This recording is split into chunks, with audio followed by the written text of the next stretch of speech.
Check this out. You're getting a live look right now at the Catalina Mountains from our Storm Tracker 4 Skycam network on River and La Cholla. You can see it's been a gorgeous day out, a very exciting day. Let's take a look at your weather. As many across the country, right here in southern Arizona, we were all excited for the partial solar eclipse. That max viewing time was around 11:19, with the eclipse ending around 12:36. And for that, Storm Tracker 4 Chief Meteorologist Matt Bro joining us now live from the U of A, where hundreds, if not thousands, you say, people were out there to take a look at the sky.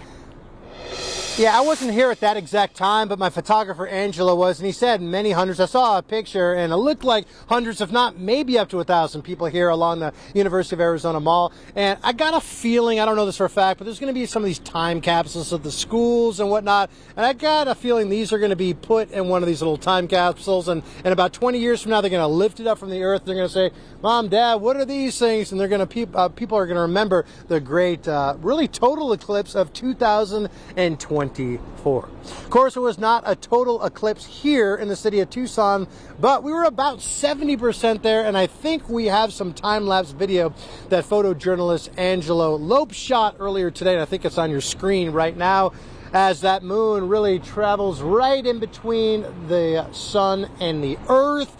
And it's really a cool thing. And one thing I have not said yet, and I heard some pretty sophisticated scientists that actually study the surface of the sun talk about, is that we get a pretty rare glimpse at the sun's corona, and that's that gaseous sort of outer layer of the planetary boundary. It's not a planetary boundary, of course, it's a star boundary, and you can see that corona, and they can learn a lot about that gaseous area of the sun. So hopefully a lot of those PhD candidates, professors, and even some amateurs learned something about the sun today as well.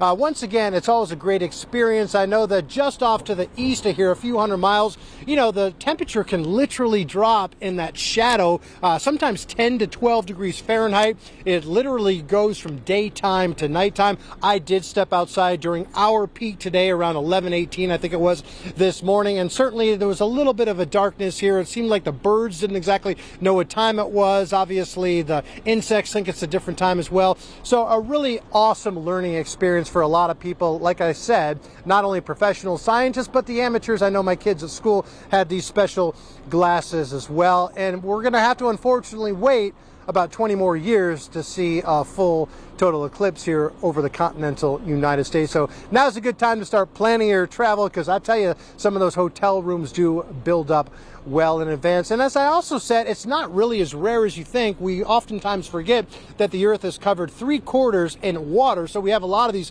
total eclipses over the waters, but it's not so often that we get to see them over land. Other big story in the weather here today is that, yeah, we've seen some partly cloudy skies. We've got a little area of low pressure in northern sections of Arizona, clouding things up and keeping things cool. But hey, it is April after all, and we would expect those temperatures to start heating up.